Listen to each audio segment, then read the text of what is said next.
this thing on.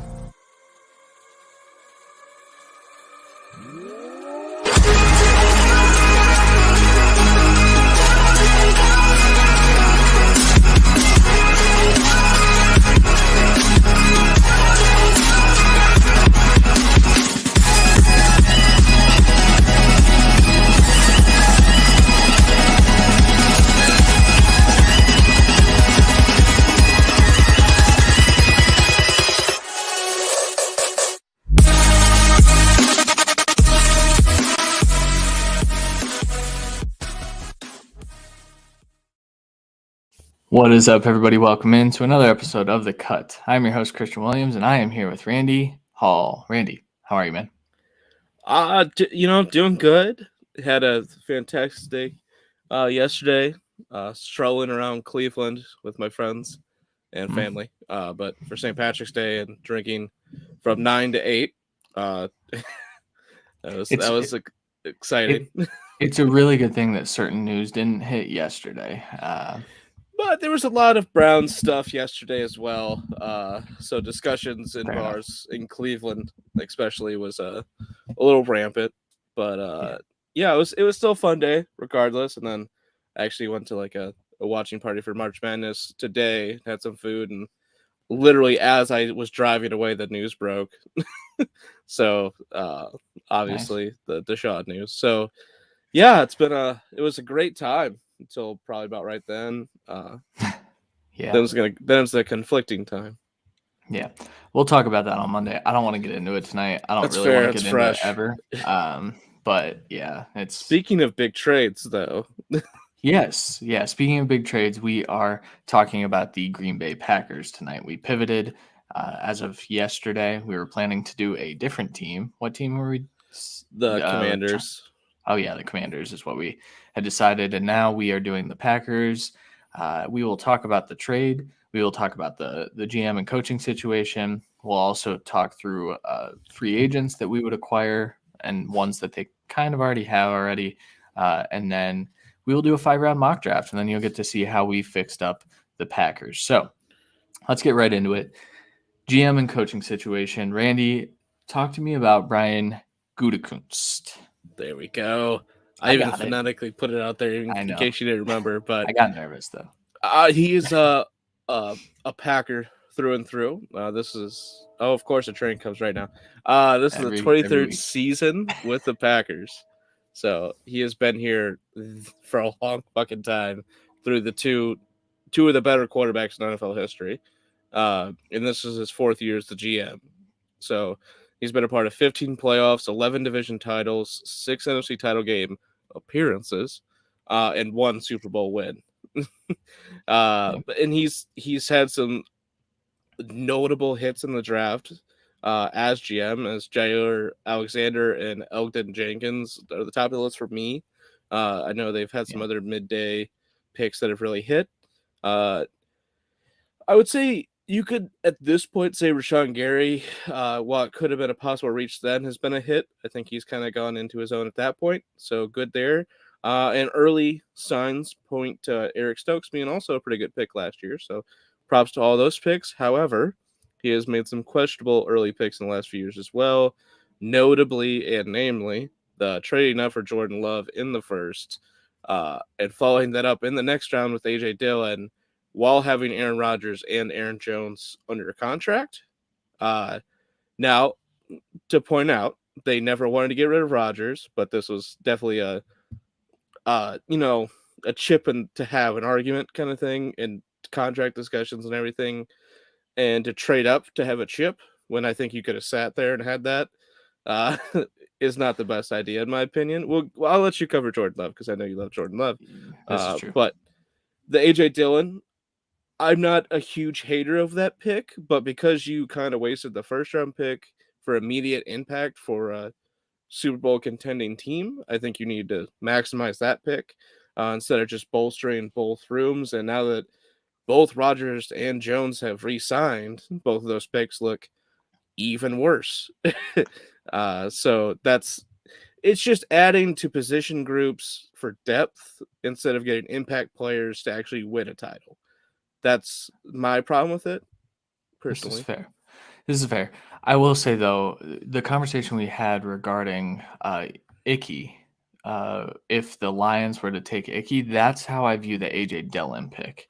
Where Yes, like, I agree. That's what I just said though. Like, yeah, I mean, I think it was two definite luxury picks, especially at the quarterback. But I would argue that that pick of Jordan Love is what motivated Aaron Rodgers to go back to back MVP. it shouldn't have been back to back, but it's a different discussion. This is fair. But I mean, I would say that looking back, that was a terrible pick based on what the market currently is for him. But like, if you pick him in the first, I agree that they could have sat back and taken him where they were sitting. But I if think you pick him, there's a chance they could have picked him in the second where they got Dillon. It's a small chance, a very small chance. I I'll think they agree had with to have that. known something though. I think they had to have known that something was happening. Yeah, in Either fairness, I didn't look back at who they traded in front of, so I'm not gonna kill it. It's just at this point, what could you really get for Jordan Love in a trade? At best, a second, I would say, and it's probably conditional to that extent. I Like don't. a third conditional to a second. I've seen that his market is a sixth or a fifth at this That's point, fair, which man. He hasn't touched the field, and but there haven't once been and good reviews in practice necessarily either. yeah, So it's a kill draft for him for his credibility, yeah, unfortunately, because yeah. he's a stalwart and he's a scouting guy too. I'll dive into the history as well. Started with the Packers as an intern in the scouting department, then was a scouting assistant for the Chiefs for 1 year, and then from 99 to 2000 was the East Coast regional scout for the Packers. Then for 10 seasons, he was the Southwest regional scout for the Packers. And then director of college scouting for 3 seasons, and then 2 seasons as Packers director of player personnel before he became the GM. So he has a lengthy scouting background, and obviously he's definitely was a voice in the room for Rodgers and for Davante Adams and for every great Packer, of the last couple decades. He was at least a voice in the room. Whether he was a fan or not, I have no knowledge of. But that draft of Love and Dillon is a rock for this team. It's an And absolute like anvil because it arguably they could have had a better shot multiple years now if they didn't pick those two people. they also picked DeGuara in that Yeah, second or third, and that was, I would argue, a worse pick. Not that they knew he that Tunyon was going to be what he was, but the only um, the only reason I don't bring that one up is he's technically the team's fullback now, so at least he has positional value.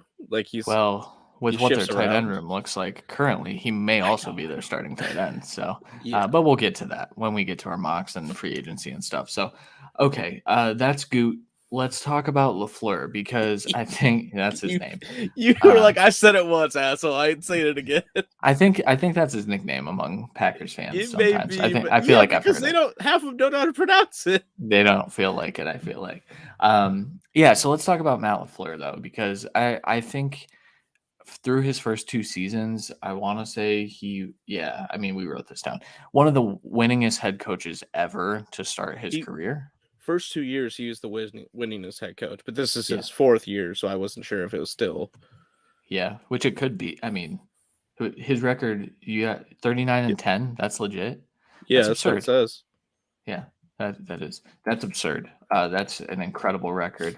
Talk to me about his history a little bit. Yeah, well, obviously, I assume all these are you know facts that make sense because I get all of the stuff for GM and coach from the actual team fucking website. So hopefully they're not misinterpreting stuff. That's But true. LaFleur, a lot of people's opinion, got the job for some good offenses he was a coach of. But this list of people he was assistants for is what a lot of people thought of when he got hired. So he was assistant coach for Gary Kubiak, Mike Shanahan, Dan Quinn, Sean McVay, and Mike Vrabel. So those are That's some it. good coaches and some historic coaches as well. Even if they haven't had a lot of success recently, like Shanahan. But the trees of those are ridiculous at this point. So that's what a lot of people credited his hire to. I think he's proven past then, but also he's made some bad coaching decisions at the same time, and a lot of people will credit his success to Rodgers more than him. I'm just sticking that out there, but his history, 14 years in the NFL so far as a coach. Started in 08 as a Texans offensive assistant for 2 years, Washington QB coach for 3, Atlanta QB coach for 2, Rams offensive coordinator in 17, and the Titans offensive coordinator in 18. And he has had 7 top 10 defenses in those stints as coach. So for whatever reason, those are before the Packers, but so yeah. So really, really interesting. I forgot that he coached under Vrabel that last year before he got hired. I forgot that that's where they hired him from. The predecessor to Arthur Smith. Yeah, which that's actually worked out too. Maybe Vrabel has. I heard a story on one of the podcasts I listened to that Vrabel was like grilling prospects, like screaming at them in meetings. Was that the stock exchange? It might have. I definitely heard that one of the last 2 days. Yeah, it was one of them, but that's hilarious. Vrabel's crazy. But LaFleur, yeah, he's been very successful early on. Maybe that is Rodgers. Maybe that is part of the scheme. I do think that what LaFleur does best as a coach is he understands his personnel. He understands where he can win and how to get the ball in his best players' hands on offense. Yeah. And then he kind of just lets the defense do its thing. And whether that's a good thing or a bad thing, I would argue the defensive coordinator hires have not been good over the last couple of years. They've gone through a couple, but there was promise at times last year. It's a young group. So we'll start talking about the state of the team. The Packers are the first good team that we've talked about. Good team. I'm sorry. But they are the first team that has legitimate Super Bowl contending. They're within a window. And they were a few plays away from going to the NFC Championship. Like kicking a field goal or something. Yes. However, the state of the team last year doesn't really matter at this point because of the big trade. It still matters, but the big trade of Davante Adams that we have not yet touched on. Randy, talk about the Davante Adams trade. I know you're dying to. Yeah, Davante Adams yesterday was traded to the Las Vegas Raiders for their first and second round pick this year. In my opinion, best receiver in football. Also a little older. Just saying maybe it could have been a first and third, but I'm being greedy. It's just a killer trade for a guy that didn't want to be there anymore. You got a lot of return, and it's rightfully so. Davante Adams, without the leverage of not wanting to be there and all that, you probably get multiple first rounds for him, and maybe more. So Davante Adams is an absolute stud, and he's going to transform the Raiders' offense, but he also leaves an unfillable hole in the Packers' offense. It's just plain and simple. I don't care who they draft. I don't care if they sign guys like Odell, if they trade for Robert Woods, which doesn't make any sense because why would the Rams trade a good receiver to their rival? But anything, I don't care who they bring. Davante Adams is a hole that cannot be filled by one person in 1 year. So it is a massive trade. Yes, it is worth noting. There was a lot of speculation about if Aaron Rodgers knew about the Davante Adams wanting out. He did. Yes. They told him before he signed his mega deal, which we need to talk about as well. He signed for 3 years, $150 million, $101 million and a half guaranteed at signing.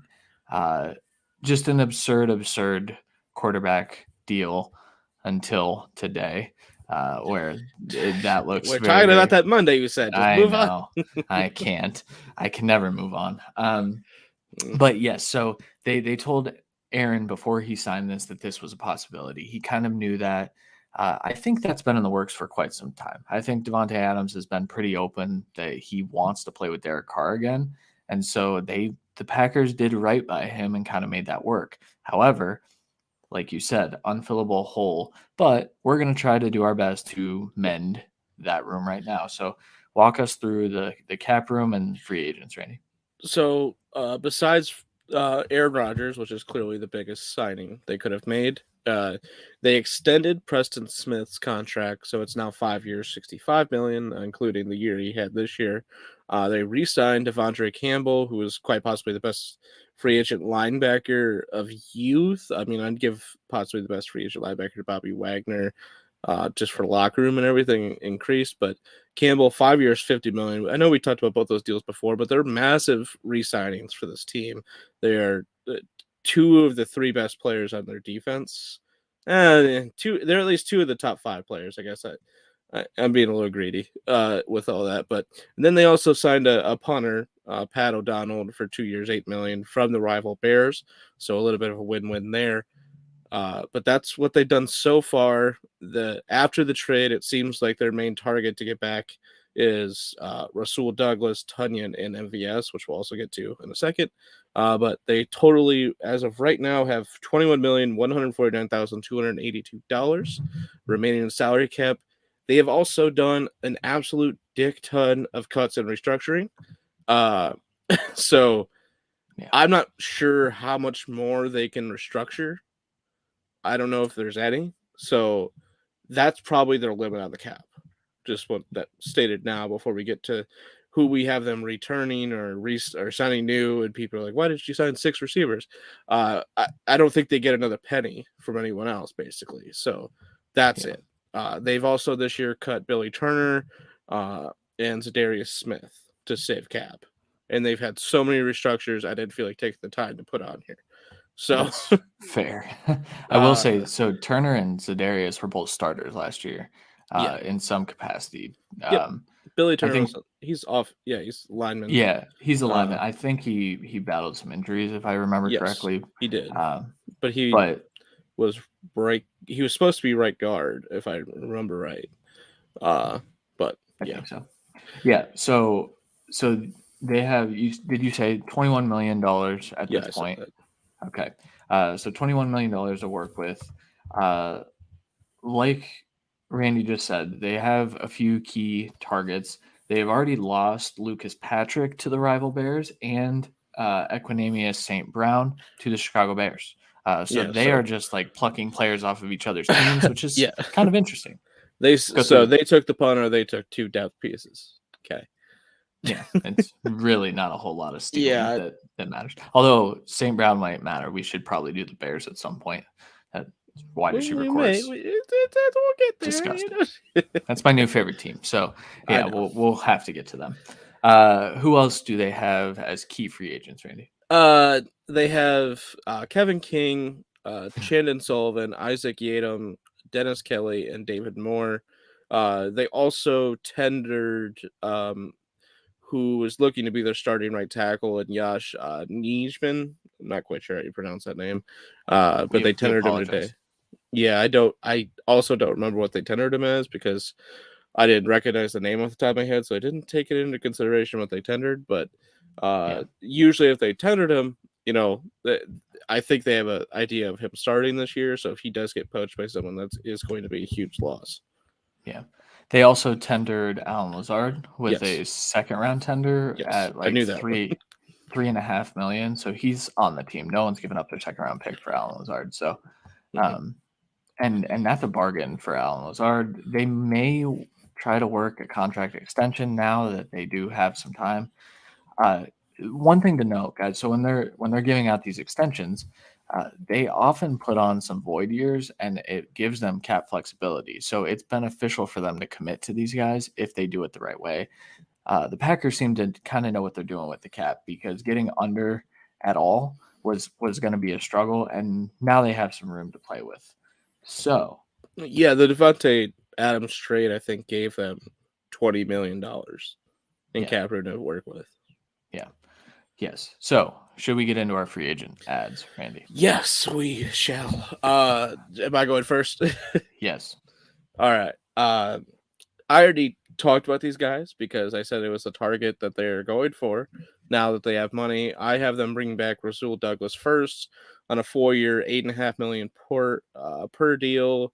This is a little bit of a hometown discount, but not much. He's pretty much according to Spotrac, valued at $9 million a year. So it's a little bit cheaper. Honestly, I just need the extra $500,000 to re-sign someone else. So speaking of, I signed Robert Tonyan to 1 year, $5.5 million. He had an incredible year 2 years ago. Touchdown heavy would be the statistical anomaly most people looked at for this season, and he struggled out of the gate, and then he got hurt.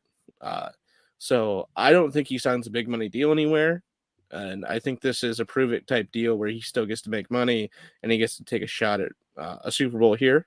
And if it doesn't work out, it doesn't work out. You're probably looking to add to the room anyways through the draft. So I think it's a solid like hometown deal that also gives a guy that's worked hard for them money now. Oh, he tends to prove himself and up his market for next year when that tight end market kind of gets reset after all these tags this year. And then I brought back MVS as well. 3 years, $7 million per. This is also possibly out of the realm of possibility for them. Christian alluded to this to me prior to the show. I saw a little bit about this on Twitter, but it seems like his market is heating up as just a field stretcher that is, valued in this league. I think he gets. I mean, what did fucking? Oh, what is his name? Zay Jones got $8 million. That's what I think that's the problem here. That's the problem here for me. But this is the money they had. So yeah, it's a hometown discount. Which let's be real, but this also could be stretched with signing bonus, getting him more money, and Yeah, so I think this is a reasonable deal simply because I think the Packers could sell him on, hey, you're going to be a focal point at this right now. You are stepping into a focal point role, and I think that he wants something like that, and I think he's going to get it. A lot of Packers fans and just NFL fans in general think that he's not very good because he's had some drop issues, but I think he's a better version of Nelson Aguilar. And Nelson Aguilar went and had a really good season with the Raiders before kind of tumbling with Mac Jones and his baby arm, So I would rather have MVS than Zay Jones for $7 million or $8 million just in general. So in my opinion, I think he should. If Zay Jones gets 8, he should get 9 at least. But this is definitely an incentive contract that they've signing bonus the shit out of. I think clearly, but I don't think MVS necessarily wants to leave though. That's the biggest thing. That's why I was like kind of hell bent on having him resign. Is I think they want him. And I think he kind of wants to stay. So, yeah, it makes sense. All right. On my side of things, I put Rasul Douglas right in the middle, so I didn't have to put him on here twice because that would have been redundant if you're watching and see the graphic. But I also am just going to take Randy's contract that he gave Rasul Douglas and give it to him. I think he wants to stay. I think that he will take whatever discount is there, or he would have signed already. I think that Packers fans kind of knew that Packers players kind of knew that this was coming well in advance, and that's why they've kind of stayed stagnant. None of these 3 guys that have Packers uniforms on have signed anywhere. I think that's for a reason. I also think that there's a chance, and I didn't put him in my free agency simply because there's still not room to sign him. I think Zadarius Smith may have backed out of his contract with the idea of, hey, maybe I can go compete with Aaron now that they have some money for me. I don't know. I don't know if he's even signed anywhere yet. It could have happened while we were on when we just started 23 minutes ago. But yeah, I think that that's the reason why it's been a little dead. And obviously the quarterback market has dictated where people want to go as well. With that being said, I gave them Odell Beckham Jr. at 2 years, $12 million per. I think that that's a bargain, but I also think that you're going to get a bit of an injury discount with Odell because he's going to be hurt to start the year. There's no debating that. He got hurt in February, right? It was he got hurt in the Super Bowl. It was in the Super Bowl, so it was technically February. So his recovery puts him. That was like the other. Yeah, I was right, asshole. yeah, 100%. Yeah, February, just like I said, Dick. It's like, oh, sorry. Yeah. But essentially, his recovery time, he just did this, but it took him about 10 months, 10, 11 months. So you're looking at him like not being a huge player for you for at least half the season, if not more. And so I think you're going to get a bit of a discount. I think Odell right now on the open market gets 14, just with how we've seen wide receiver contracts being handed out. But he'll take a little bit of a discount to go compete with Aaron Rodgers, I think. And now that they have the money to do it, it makes some sense. So I only signed 2 guys. It's kind of where we're looking at free agency. I will say, so stay tuned, everyone. Normally when we end our mock draft, it kind of just ends the show, but we did kind of lay out the starting lineups for you, just so you could get a visual of what the teams look like after we are done. I want to do some DC talk. Yeah, that's true. That is true. All right, let's talk through some team needs. We've already hit on the big one, wide receiver, but Randy, expand that a little bit. What else do they need? Yeah, so they need offensive line help too. So offensive tackle, like I said, they did tender a guy I think they believe can be their starting right tackle this year, but they need someone else in that room in case it's not him, and or at least someone that can compete for the position if need be and swing in there. So they need help there, and if you do it early enough, you could get an actual starter that you also believe in and have true competition for it. They need a hand in the dirt edge. So 3 to 5 tech. They are a 3-4 team, so they have outside linebackers in Rashawn Gary and Preston Smith, who are clearly the starting edge rushers technically, but they need a hand in the dirt guy there, or 2, or developmental guy there, because that's pretty much all they have, in my opinion, at the edge rushing position. They need a right guard, so interior offensive line. They need help, and they need a D tackle, so IDL, but that's also part of the edge. I kind of count them both as the same thing, but they also could use a rotational nose tackle as well. Kenny Clark was a little banged up here and there the last couple of years as well, so getting depth at that position makes sense. They could use linebacker depth. This is more talking pass rushing outside linebacker or pass coverage outside linebackers, just depth of that position, but mainly inside linebacker help, because you brought back Campbell.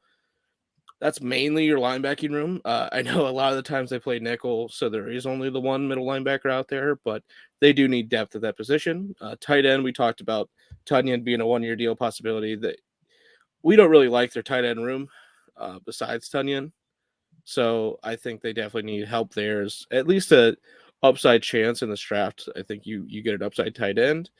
Safety, they need depth safety, and Amos is a bigger contract, and it will be expiring here relatively soon. So getting a replacement for that to pair with Darnell Savage for the future is a good idea. Cornerback, if you bring back Douglas, you have 3 good corners, but you still need depth of position, as I'm sure the Ravens could attest this year, and the Browns 2 years ago could attest. So cornerback depth, and they really could use maybe a more slot focused corner as well. So just getting more situational corners is a good play, because again, they play a lot of nickel, so they need a lot of secondary pieces. And then it wouldn't be the worst idea to take another shot at running back. I know they have 3 running backs that we both think are really good or have upside. So, but you never know. You might need to replace Aaron Jones here and get another upside shot. It's like a last piece. I've never really, if someone takes running back in the 5th, 6th, or 7th round, I'm never really going to be opposed to it. So That's what I was just. Every team should be taking a running back, especially this year. There's a ton of guys that should make rosters, and with the NFL adding extra games, it makes sense to have a pretty deep running back room. All right, let's get into our 5-round mock drafts. So the Packers have a ton of picks now. So why don't you go first, Randy? Yeah, so they have 8 picks in the first 5 rounds. So I started off with a guy that's falling from the combine, Treylon Burks at 22. I think there's a better than good chance that the Packers send a first, like 28 or 22, and a 3rd round next year, or this year's 3rd round, to move up in the draft into the top 15 and kind of join the wide receiver party that's going to probably start happening at 8. So a team like, maybe Seattle at 9, maybe they want to trade down, or maybe the Jets have people are talking about them possibly trading down, but they could go for one of those receivers.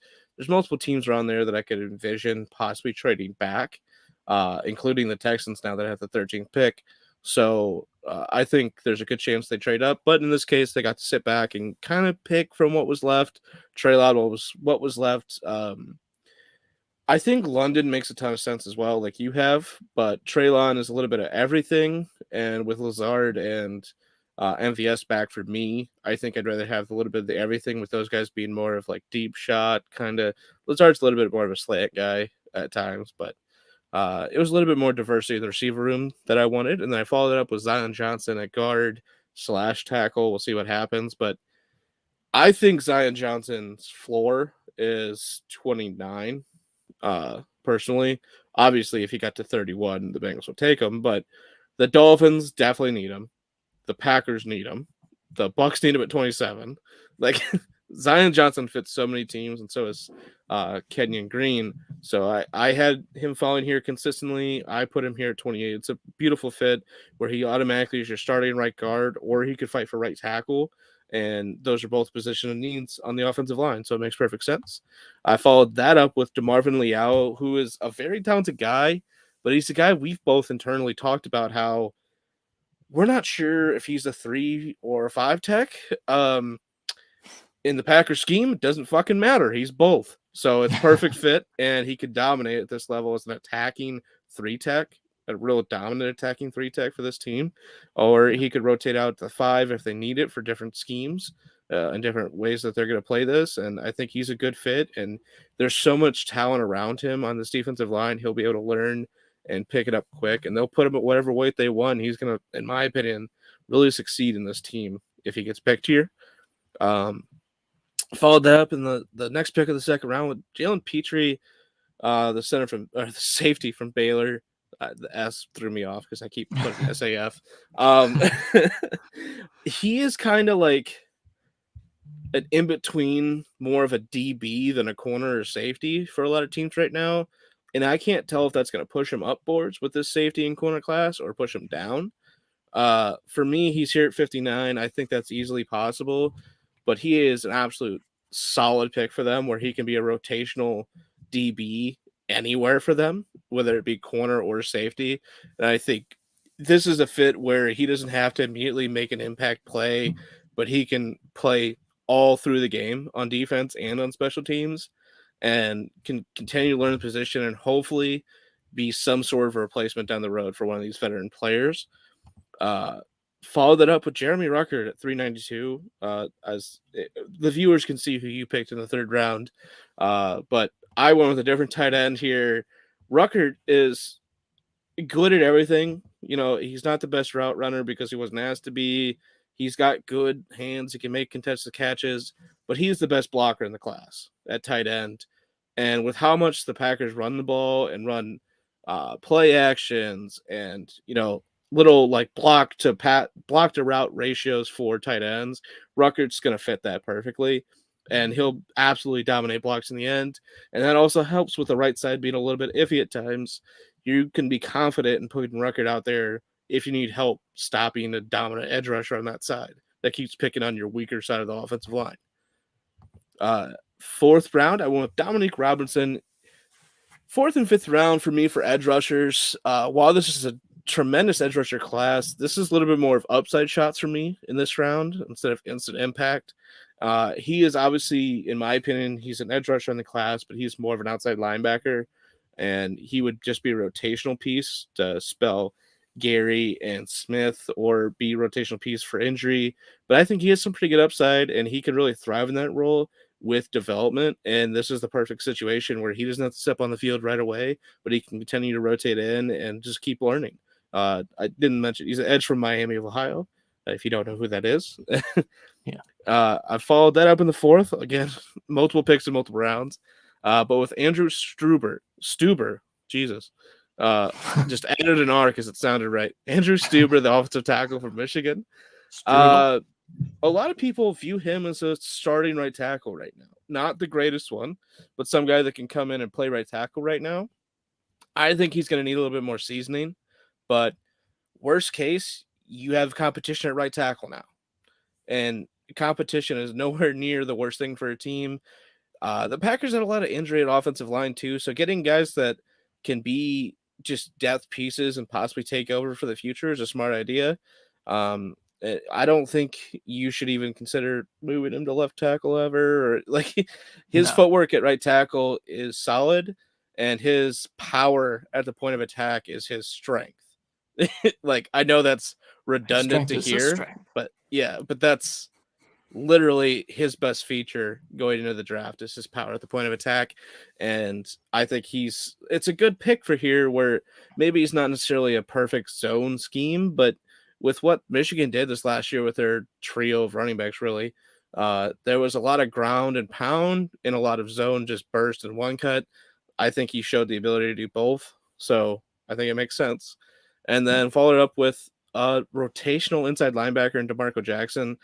I think there's a chance he could go higher than this, but he, for me, at least at this point, is one of those, like, he's just not in the tier above him where there's multiple tiers of these linebackers for this season, but he's just below. And I think it's a little bit of level of play because he's a linebacker from Appalachian State. But for me, worst case, he's a special teams ace for you this season. But with how much they play nickel, he doesn't need to be a god tier linebacker this year, but he's a good rotational piece. And when they do have the two inside linebackers out there, I think I would be shocked if by the end of the year he's not the second inside linebacker. Yeah, that's a fair assessment. I was going to say regarding Steuber, but you hit on it. Their run game was outstanding, and if you're looking for a run game offensive lineman, I think Michigan's a good place to start. So Yeah. I like that pick. I haven't studied him officially yet, but Just watched one game after. yeah. That's it. All right, I'll get through mine because there are so many picks that we have to talk about. So much. So I, as Randy alluded to, I started with Drake London at the 22nd overall pick. Did this a few times. I'm not sure if I expect him to be there. I think there may be a little more hesitancy with him than you would expect, just with the misconception that he can't separate. We talked about this on the wide receiver show this week, actually. Drake London can separate. He can separate just fine. I think that he doesn't do it in the same ways that some of those fast guys like Jameson Williams and Chris Olave and Garrett Wilson, they obviously show like they have visible route running separation, whereas Drake London can get open in a variety of different ways, including his physicality. I think that putting him in the Davante Adams role makes some sense because he is a really good yak guy. He's not the fastest, but neither was Davante Adams. He was just dynamic after the catch, and that's what Drake London can be for them. So I really like that fit. He was there a few times. I think there's a chance that he's there, but they may have to move up to get one of those premier wide receivers. But we'll see. Yeah, we'll see. I followed that up at 28 with Kenyon Green, the guard out of Texas A&M. There's just one of Zion or Kenyon Green should be available at 28. The nightmare scenario is that they're both gone, and then your best interior offensive lineman is probably Tyler Linderbaum, which does not fit a need whatsoever unless you plan to move a small little guy to right guard, which you can't. And ultimately, he's a good zone guy, like he can move, but you have Josh Myers, and you can't move Josh Myers either. So. Yeah, Josh Myers has to play center. In this scenario you're talking about, where both are gone, I think they would then be going for another receiver possibly, but edge rusher, or honestly get an offensive tackle there. If the guards, if the value guards are gone, take the value tackles and fill that hole instead. Yeah, I will shout out Bernard Raymond. I think is going to go in the first. I've graded him as like a third round prospect, but his athleticism and his upside are going to push him pretty high in the draft. I think teams are going to really like what they can mold him into being, and I think he'll play some right tackle. So I think that would be a fit if Kenyon Green's gone. But Kenyon Green is a really good starting right guard immediately, is what I think he would be. So really like that fit there. I doubled up at wide receiver in the first 3 picks, and I went with Skye Moore, the wide receiver out of Western Michigan. I don't know how they plan to attack the wide receiver position, but I know if I were them, I would just throw darts all over the place because right now the room is bare. Right now, Allen Lazard is really the only receiver that matters. Sorry, Amari Rodgers stands. Amari Rodgers is not that good. Randall Cobb is back. I think he's your starting slot if the season started today. I don't love that either. I think Rodgers wants him there, and Rodgers will throw to him if he's on the field. I just don't think he's that good anymore. So go get a guy like Skye Moore who can actually play a decent slot role. We talked about him on the wide receiver show as well. I love him. I think he can be a starting Z wide receiver. Randy loves him too, but not as much. So I get to claim him as my love this year. You get to claim people now, huh? Yes.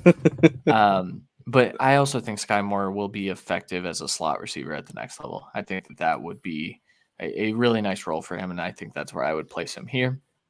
Follow that up with Myjai Sanders, the edge out of Cincinnati. They do run. I think Sanders' best position is a 3-4 outside edge rusher. So outside linebacker that rushes. I think he can play in coverage. There are concerns about his size. He's not 220. He was sick. He posted a picture that he's in the 240s now after the combine, which is his playing weight. And I think that he can get up into the 250s.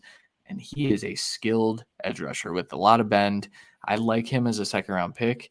He's pretty close to a first-round grade for me. If he's not, I can't remember if I have him there or not. But really, really good player that was really productive for Cincinnati this year. Follow that up. Randy alluded to this. He took Jeremy Rucker, which was he was also on the board for me. But I took Trey McBride, the tight end out of Colorado State. My tight end 1. I think that he shows enough effort blocking that they'd be comfortable rolling him out there. He has some technical things to clean up, but overall, he is such a good pass catching tight end with the softest hands that I think that he could play a Robert Tonyan level role in this offense where he splits out into the big slot and becomes one of your premier pass catchers. Might not be immediate. We know that tight end productivity doesn't come immediately, but I love Trey McBride, and I think the NFL is going to be a little lower on him, so I think he'd be available here in the 3rd. Follow that up with Alante Taylor, the corner out of Tennessee.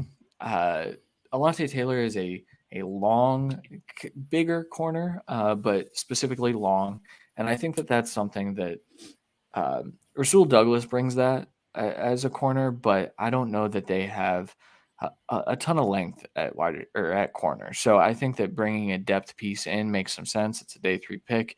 Alante Taylor is also a nice little mix of size and speed. So he had a pretty good Senior Bowl. There were some concerns. He gets a little aggressive, but I think that's a good thing, especially in this defense. Then I went with Max Mitchell, the offensive tackle out of Louisiana. Max Mitchell has had a really rough pre-draft process. He went from let's see what he can be. Can he be a day 2 pick to definitely not a day 2 pick? And this might even be a little early for him. He's not the athlete that we really needed him to be, but also a lot of the reps that he put on the Senior Bowl tape were not very good. So overall, this is a developmental guy that you're not relying on to start his first year, and you can work with him for a little bit. And he could end up being your starting right tackle with time. He needs time. And then my last pick in the 5th round, 171, was Kyle Phillips, another wide receiver out of UCLA. I went 3 wide receivers with the first 8 picks, and I think it makes sense. And I think Randy thinks it makes sense too, but he didn't like the value. That's my guess. He also probably thinks that that's oversaturating the position, and I don't care. I'm doing it. Kyle Phillips, we've talked about him on this show. Really good slot guy. If Skye Moore, if they project Skye Moore as a Z like I kind of do, then you can bring in Kyle Phillips to be your starting slot wide receiver. He's better than Amari Rodgers today, I think, personally. And he is – it's sad. I can't do it. I think he has Hunter Renfrow type upside. He's a really good separator. Where's this button to leave again? Hunter Renfrow wasn't what he is now. I think – this is exactly what he was. He's always whatever. He has been this for the 10 years he was at Clemson, and he just joined the league, the same exact person. This is fair, but Kyle Phillips is also good in his own right, and he was productive. He's a fun wide receiver, so that'll do it for the mock. What do you think? I'm fine with it. Your designation of Skye Moore as more of a Z is what makes the Phillips pick a little bit better, but. I mean, this is obviously it's the same GM and coaching staff that just picked Amari Rodgers and traded up to get him, mind you. So I think they see value in him. So I'm not sure if they if you just have Skye Moore as a slot, just in theory, and you draft Kyle Phillips, and you have Randall Cobb, and you have Amari Rodgers, and then you only have Drake London and Lazard as outside receivers, I think you kind of like do a disservice to your team, in my opinion.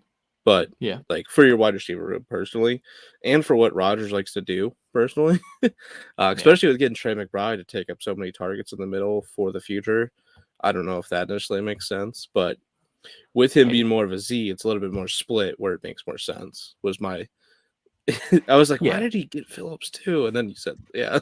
Yeah. Well, and I think too, I think they're so win now that something like this is a reasonable thing. They like It is. they do have weaknesses. You know, you added a safety. I think that makes some sense. I think Darnell Savage even didn't play up to what our expectations were for him last year. Yeah. But I also think that year 2 in that defense, they can be good, and they do need depth and they need other positions. But if you want to make Rodgers happy, especially, I mean, you gave him 200 million reasons or 150 million reasons to be happy. But if you want to make him happy, you go get him some weapons. And even if you have an oversaturation, then you're battling with really talented guys, which makes sense to me. Yeah. My thing is, I think the situation to overdraft receiver, or oversaturate it in this draft, like you did, would be how you actually argued Kenyon Green not being there at 28. Like, I think if both those guards are gone, I think you just go Drake London, Treylon Burks, or both, or Drake London, Chris Olave, like, or Dotson, or you just fucking full on hammer the position the first 2 rounds. Just call it a night. Like come back the next day and attack like the offensive line and edge and everything in tight end. Like that situation is where I would be, because 3 or 2 receivers in the first 3 like picks is tough, but it's what they need. It's their biggest need, so it makes perfect sense. Yeah. All right, Randy, we're gonna toss up your starting lineup. Walk us through Thank God. Yeah, definitely gonna enlarge that screen now. So I have it half and half, so it's not as big for me. Aaron Rodgers, Aaron Jones, AJ Dillon, that doesn't change. Treylon Burks, wide receiver 1. Lazard is the outside receiver as well, and I have MVS as outside for sure as the deep threat, with Lazard and Burks taking split reps between outside and inside receivers because Treylon can do that. He's clearly the wide receiver 1 in the situation. Then I have Robert Tonyan and Jeremy Rucker as your 12 personnel tight ends. Bakhtiari, Jenkins, Myers don't change. Zion Johnson, you're an incredible guard. It's going to be either Tampa or Green Bay that gets Zion Johnson at this point, and it's not going to be fair. So, because he should not be there for those 2 teams, and he's a perfect fit. So, that's incredible. And then Josh Nijman, I've said it 3 different ways. I really don't know how to say it. But he is someone they clearly view as a starting right tackle, or at least the right tackle for this year, or at least a valuable enough swing position in case they can't find one in the draft. So I think he's clearly started in this situation.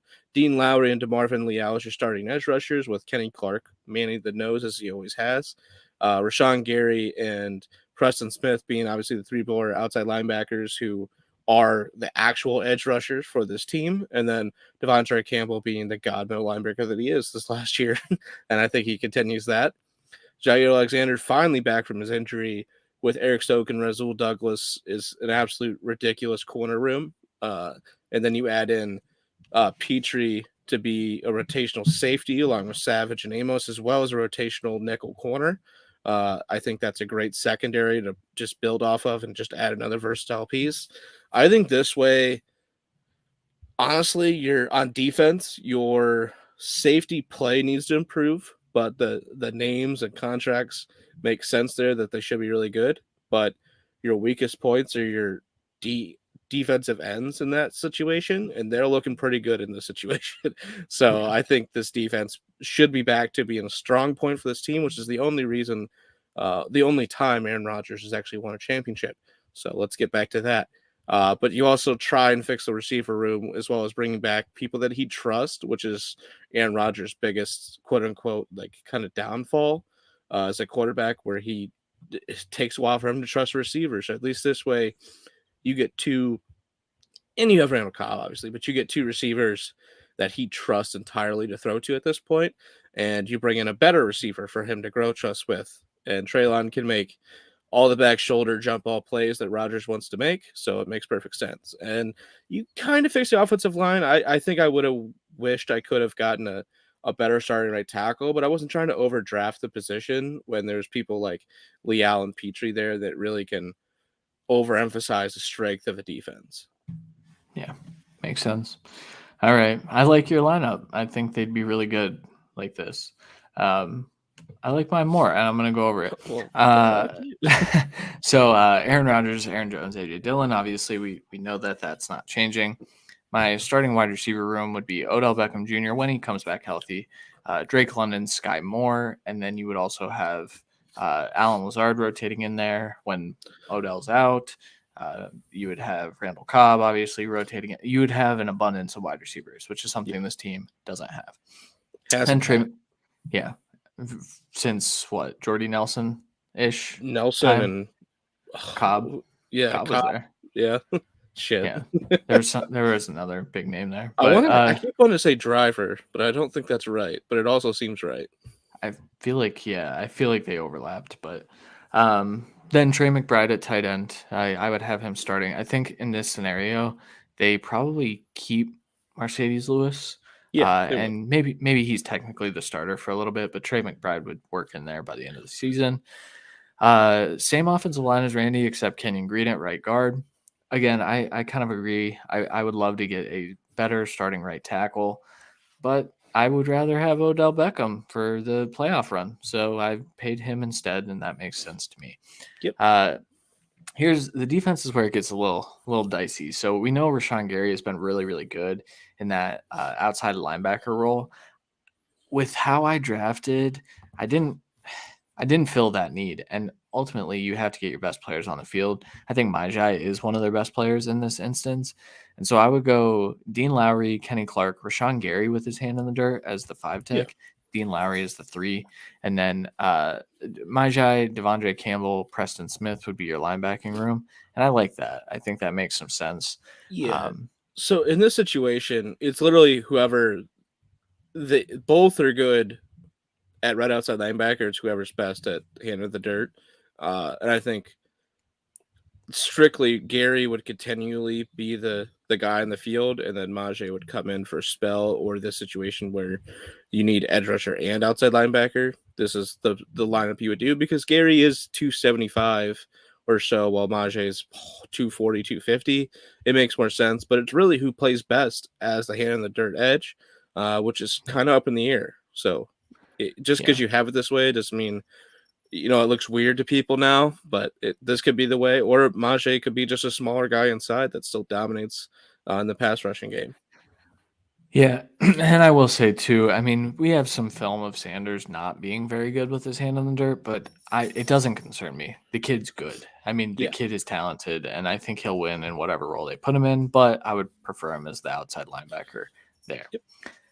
Then my corner room is the same, Jair, Eric Stokes, Rasul Douglas. And then my safety room is also the same, Darnell Savage, Adrian Amos. I would have loved to have snagged another safety, like I just kind of talked about. But overall, I'll take the wide receiving core, because I think that this offense, you can stack it up against any offense in the NFL, and it goes. And it goes well. With you've got rookie receivers. We've seen over the last few years that it doesn't take a whole lot for rookies to acclimate in the NFL. I think that these two are 2 that can win right away too. So, and honestly, don't be shocked if they get another pick that we would have had in this mock for Jordan Love before this draft day. Yeah, that's true. Probably in the 5th, but we'll see. Hey, who knows? I know. All right, that'll do it for our fix of the Green Bay Packers. Let us know who's you liked more, and also what you would have done differently. If you're a Packers fan, if you're not a Packers fan, we appreciate the feedback. Yeah, it's slightly 2 different approaches is what we took. Yours was heavily wide receiver focused, which is from some of the more of jokey mocks that I've seen on Twitter today. Is what a lot of people think they might do. I was a little bit less on that, mainly because haven't seen them do that, but they haven't had this kind of need at wide receiver. So we really don't know what they're going to do. I think both are realistic situations, and I think there might be a chance that, like you did, signing Odell, and then like I did, drafting one receiver is an ideal situation as well. I think all three are in reality. So yeah. All right. Well, that wraps up the Packers, but we did say that we were going to do some Marvel talk, and I put DC edition, DC edition, Marvel talk, Batman breakdown, right. BB. So we're going to talk about the Batman. So if you haven't seen the Batman, I would suggest getting off of here. We'll probably talk through some spoilers. This is the first time we've been able to do this year. So for those who have just joined us for the Friday Fix this year, last year we got to talk through like WandaVision, I believe, and Captain and Winter Soldier. Oh yeah, and so or we Falcon had and Winter Soldier. God damn it! Yeah, spoiler. God, spoiler exactly.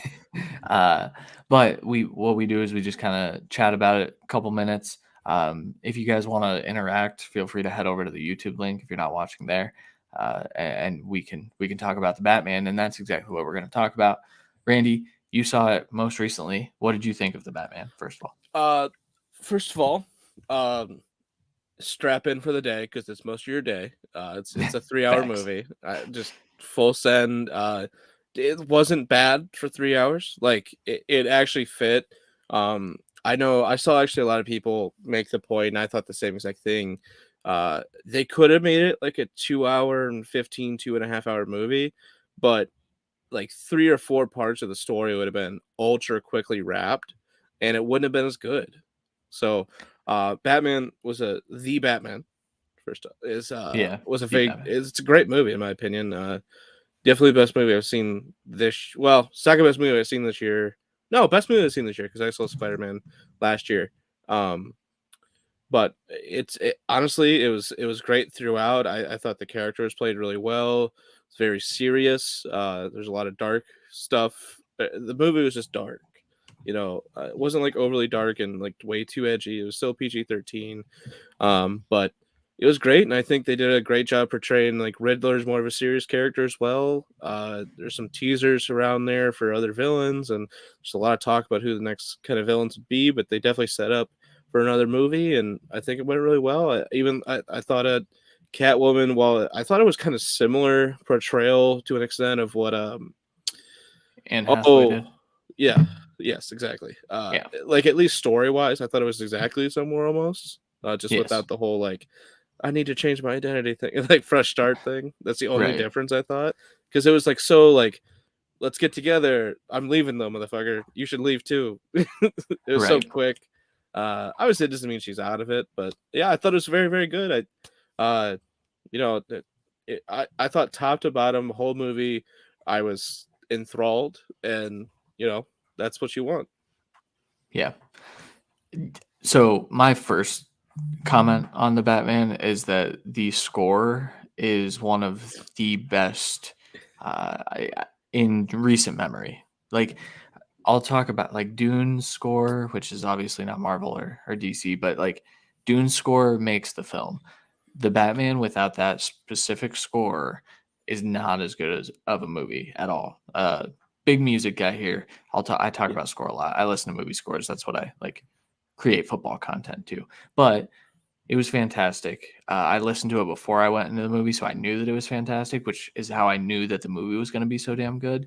The Riddler, scary, freaking his. So the other thing, the two entries of the two main characters were two of the coolest things I've ever seen. So how they played up Batman like being the shadows, and then when he finally comes out of the shadows, that's one of the coolest Batman moments I can remember. And I love the Dark Knight trilogy. I think it's fantastic. But that was one of the coolest Batman moments. And then the Riddler's when the TV flashes or the lightning flash, well, whatever it is that flashes, and Riddler's just standing in the room. Oh my God. Like it, not a jump scare, but like a holy, like that was an awesome way to introduce the character. Well, it introduced it to a serious tone as well, because I mean, rightfully so. Like it's like I get why the Riddler has always kind of been portrayed as more of like a joke, like like a comic relief type character, because Joker has as well for a lot of the times. But I mean, both of our favorite Joker, I think, would be Heath Ledger, and honestly, for me, oh my god, I'm just blanking on people's names today. Who just Jim did Joker? Carrey? No. Jared Leto? No. Who just did Joker, actually? Joaquin Phoenix. God, I don't know. Yes, you fucking Jared Leto. I think him, as well as Jack Nicholson. Yes. Nicholson. I think those two for me are like tied for Joker, because I think they both did a good job as more of like a serious but also kind of jokey at times. But obviously Heath Ledger's the best for us. I know it's what we grew up on. Right. But I think this is going to be one of the better Riddlers we're going to see ever, because like Jim Carrey did what Jim Carrey should have done as a Riddler. I think maybe you should have been more of the movie possibly, but I mean, Jim Carrey can't be a serious Joker. Like, that's not him. Even though he's been a serious actor at times, I'm just saying, like. Well, I'll say too. I mean, by the end of that movie, he is a little more like you can tell he's just like a deranged dude. Yeah. But throughout the movie, that's what I mean. Like this Riddler, it was literally Batman Riddler. Like, it was constant between the two. Whereas that one, I didn't really feel like it was. And maybe I haven't seen it in a long time, so maybe I'm a little out of touch on it. But I think if this much screen time was dedicated to the Riddler in that one, we could have seen more of the deranged character. But this one, he definitely fucking did. And the backstory of it also it's all just good. Dude, there are a few scenes in The Dark Knight that I think are better than the Riddler's scene in Arkham in this one. Paul Dano was a freaking animal. That is acting his ass off. When the thing that he does where he like yells and goes right into a sentence is like, it's so it's creepy. He studied a bunch of serial killers to embody this, because that's what the Riddler is in this. He's a serial killer and a very scary dude. Fantastic movie. To your point about the 3-hour thing, there was a good stopping point, I feel, but they didn't know if they were going to get a sequel when they made this movie. And so what was the stopping point you thought of? Right after Arkham, or right when the Riddler gets, I guess before Arkham. So when the Riddler gets arrested, I said, I think they could end the movie there. But then it's a cliffhanger. And I think they wanted to tell a complete story, start to finish, which makes sense. Like, that's what every movie should be, a complete story. And if you want to end on a cliffhanger, you have to have you have to know that you get the opportunity to make a second movie. But with DC and how they've been so hit or miss, Matthew Reeves did not know if he was going to get a sequel or a trilogy or 2 trilogies, like there's been rumors about. And so it made sense to finish the story. The whole Gotham Square Garden scene was cool, but like, I felt like that's where it started to drag a little bit. And I was like, okay, it's time to wrap it. It dragged a little bit, but so Riddler, especially in this movie, definitely made sense to be more of a guy that had an end game, and that this was the whole end game part where, like Joker, it's okay if he doesn't have like a full end game, because Joker's never really supposed to have a plan anyways. So exactly, like the end game can be whatever the fuck he feels like that day. So, but I thought they did a good job tying into the newer age as well, being like a misguided cult following for the Riddler as well. And it all works out that way. And I think just not having like a lead for that group that like tried to follow out his plan, I think that probably is what dragged on that last kind of scene there. But it was still some cool things there, and I thought it was I liked how they showed a lot of like Batman, like obviously being dominant and everything because he is, but also a lot of like, he just got rocked. How's he get a return? Because some of the times Batman just doesn't get that shown, when it's clearly that's what it would be, even if he is a fantastic fighter. Because as you've seen with UFC and boxing in real life, fantastic fighters can get fucking rocked. I mean, Tyson Fury should have been knocked out by by Deontay Wilder, and he was knocked out, but he got up by a 10 count. Some fucking how he set up like the fucking Undertaker. But like that's the thing. That's what fighters do. They fight it off and they come back and hit you harder. So I thought it was a good representation of the character in that sense. Some people are pushing back on the Batman getting shot, as if like the DC universe doesn't include aliens and like guys with freaking laser beams coming out of their eyes. Like I know this one doesn't, Well, and it was rooted in like realism, but he had like he had bulletproof art. Like that is the whole thing of Batman. He can take a shot straight to his armor and which he beat the living pulp out of you. He repeatedly did, and what makes sense. The only shot that really knocked him was a fucking shotgun a foot From away, 3 feet. yet destroying through his fucking body, where it didn't actually like rupture internal organs and stuff because of his armor, but it's gonna fucking knock the wind out of you at worst, and you're probably getting knocked the fuck down. Like, that's ridiculous. I mean, that's like a cannonball getting hit in your stomach. Like, yeah, it's crazy. So I will say, moving forward, like there will be a sequel. This movie has made over $500 million. Like it is a hit. Everyone seems to love it. The only knock is the length, and that's the only thing I would knock it on. But again, like I said, even then, like there's multiple parts of the story that would not have been finalized in that movie if you had cut it off like when you said. You're right. And they gave Reeves they said make the movie you want to make, and he made it, and it was fantastic. The sequel, there are rumors that they might come back to Mr. Freeze. Obviously they teased, now big spoiler, if you haven't left and you don't care about spoilers, or if you've seen it, you know that they teased the Joker. Yes. But they left it open-ended to where they didn't show the Joker. I mean, there was a voice, but well, so I know who plays him, and it's a big actor. So it's Barry Kogan, I think is how you say his name. Is it Kogan? I don't know. I think it's Kogan. It could be Keegan, but no one really knows. I think he said Kogan, but he's what's his freaking name in Eternals? Have you seen Eternals? Yeah. He plays a character in Eternals. So essentially, he was cast secretly. The rumor is that they did test screenings with him and without him. There's another deleted scene with him that's much better that does show his face. And from what I've gathered, his face is scary, like maybe rated R scary for the next movie. I don't think they would ever do that.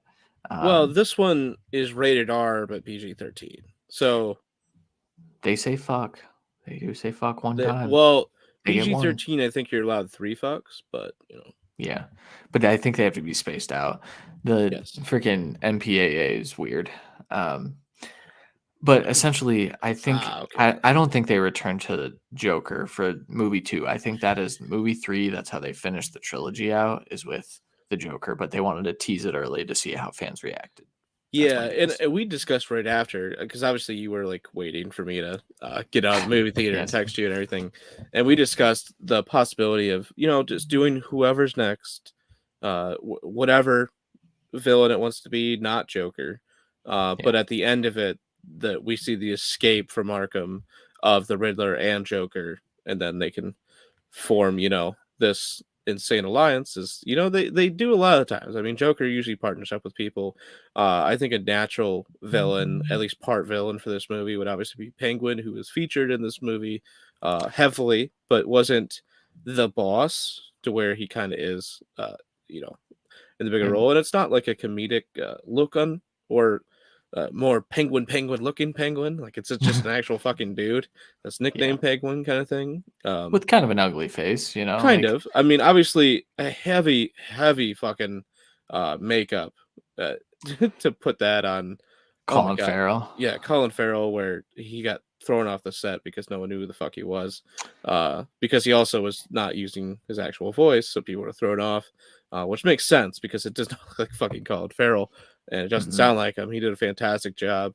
It was very serious take on the character, and I liked it. Not that I think Danny DeVito's take was funny as hell, and also really, really serious and good. But it's not what this movie would have went with. It wouldn't have worked. But this was, I think it's natural for him to be a part of it. And then you get another villain in there as well. Just like, the mob and him was a villain in this, but also Riddler was the main villain, Yeah. Yeah. So the Penguin's also getting an HBO Max series. So there are rumors of 3 That's so separate. smart. Yeah, well, and the Penguin actually.